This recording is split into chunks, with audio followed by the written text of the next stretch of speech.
Halo, selamat pagi anak-anakku kelas 4. Hari ini kita ada pembelajaran bahasa Inggris lagi. Hari ini Mem akan menjelaskan di unit 4, What is your name? Di situ nanti kita mempelajari tentang greetings and introductions, asking permission, gratitude, apologies, invitations, prohibitions, and compliments. Nah, dengarkan penjelasan Mem berikut ini. Sekarang kita lihat di halaman 41, di teks 8, listen and speak. Listen to and repeat after your teacher. Dengarkan lalu ulangi setelah gurumu. Number 1, classroom.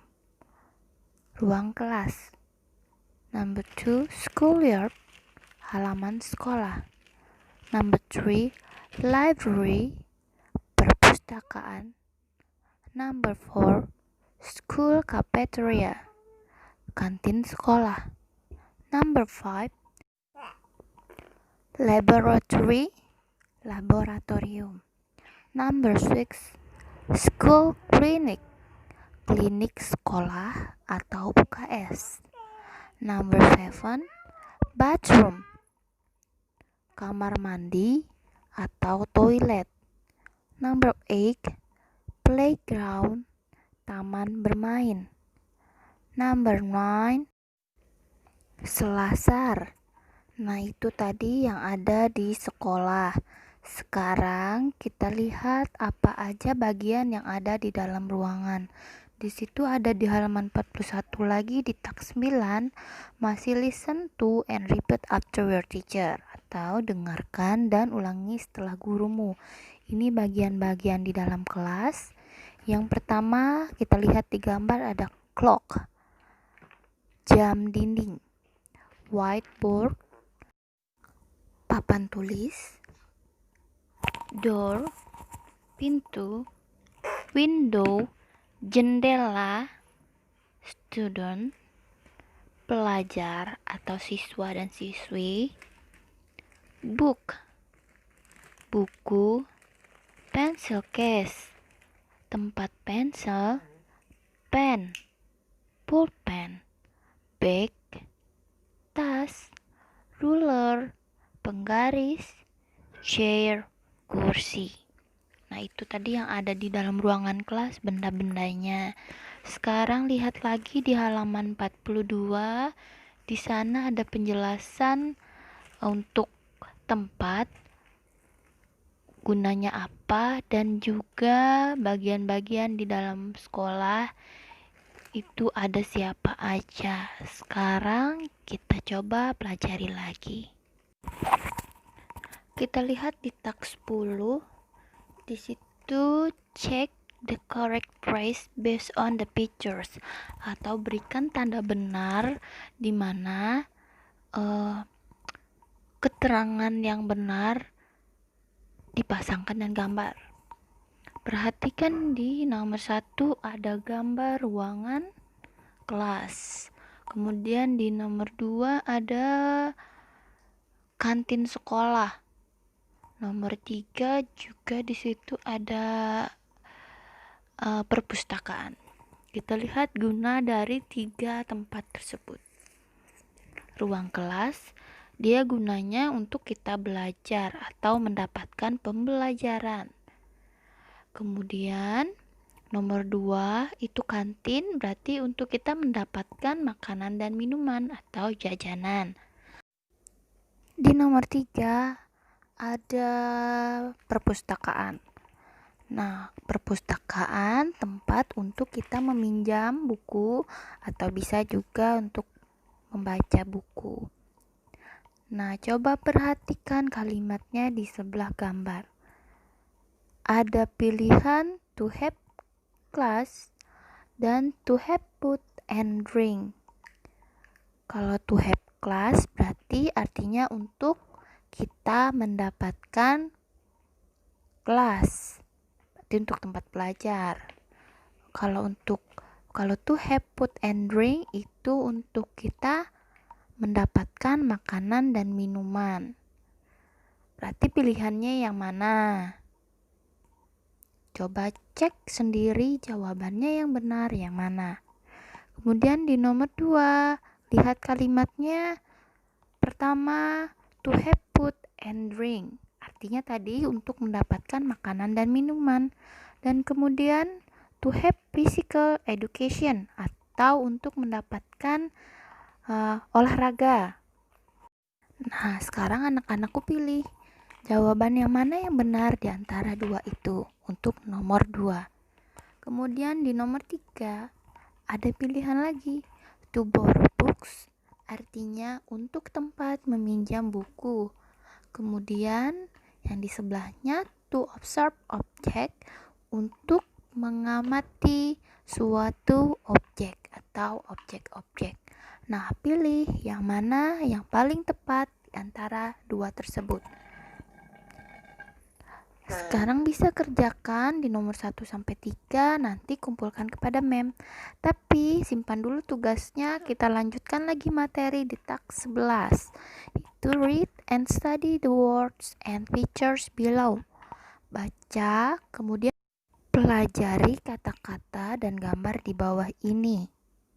Students artinya pelajar, teacher artinya guru, principal artinya kepala sekolah, librarian artinya pustakawan yang artinya orang yang menjaga perpustakaan, kemudian school administrator atau admin sekolah yang kita sebut dengan tata usaha.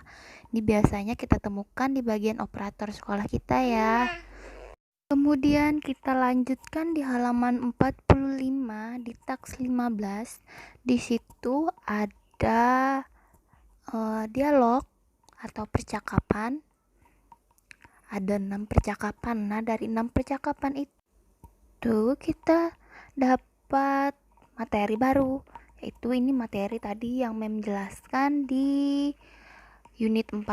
Gambar unit 4 itu ada introductions, asking permission, gratitude, apologies, prohibition, dan compliment. Nah, sekarang kalian lihat di bagian hijau itu yang berwarna hijau tulisannya. Di situ ada beberapa kata atau kalimat singkat. Yang pertama ada thank you. Is the common expression for giving gratitude. Nah, gratitude itu merupakan ucapan syukur. Nah, makanya di situ diucapkan thank you atau terima kasih, ucapan syukurnya. Kemudian ada I'm sorry is the easiest way to apologize. Nah, apologize itu artinya sebuah pernyataan yang menyatakan ekspresi permintaan maaf. Makanya dia menggunakan I am sorry atau aku minta maaf. Kemudian never mind is a common response for an apology. Artinya tak masalah atau tidak apa-apa. Ini adalah respon kita untuk permintaan maaf seseorang. Kemudian no, you can is an example of expressing prohibitions. No, you can artinya tidak, kamu tidak bisa. Nah, prohibition itu merupakan sebuah kalimat larangan atau peringatan bagi orang lain untuk tidak melakukan sesuatu yang tidak benar, yang tidak boleh dilakukan. Kemudian how kind you are is an expression of showing gratitude after a compliment. Jadi how kind you are ini dia adalah ekspresi yang kita gunakan setelah kita mendapat pujian. Kita tuh mengucapkan syukur setelah mendapat pujian dari orang. Di situ ada contohnya di nomor 4 di Hendra. Thank you, how kind you are. Berarti dia thank you, dia mengucapkan pujian dulu, syukur, ucapan syukurnya, baru dia mengucapkan pujian di belakangnya. Nah, itu. Kemudian yang terakhir, will you go to with me? Di situ titik-titiknya bisa diisi tempatnya. Coba kita tambahkan school di bagian titik-titik itu. Jadi kalimatnya, will you go to school with me? Is an expression of invitation. Nah, will you go to school with me adalah kalimat ajakan atau undangan yang dapat kita gunakan untuk mengundang atau mengajak orang bersama kita. Di sini, invitation itu artinya undangan. Kalau expression of invitation berarti ucapan undangan atau ucapan ajakannya kita. Sampai di sini materi mem. Bila ada yang tidak jelas atau kurang dalam penjelasan mem ini, boleh japri mem ya. Baik itu ingin menambahkan atau ada yang tidak jelas, boleh ditanyakan kembali. Dan untuk tugas kalian minggu ini, mem berikan lumayan banyak tugasnya, itu ada di taks 12 dan taks 13. Nah, kita lewatkan bagian readnya. Anak-anakku tinggal menjawab nomor 1 sampai 5 dari bacaan yang ada di atas. Di taks 12 itu tentang sekolah ya. Dan kemudian di taks 13 kalian disuruh menulis atau mengisi bagian yang kosong. Tentukan bagian yang kosong tersebut dengan mengikuti gambar. Sekian dan terima kasih. Demikian materi pembelajaran bahasa Inggris hari ini yang dapat mem sampaikan. Seperti biasa, tugasnya dapat dikumpulkan melalui WA maupun ke sekolah. Hanya pilih salah satu. Tolong tugas ini dapat dikumpulkan tepat waktu hari Selasa minggu depan. Terima kasih, selamat mengerjakan.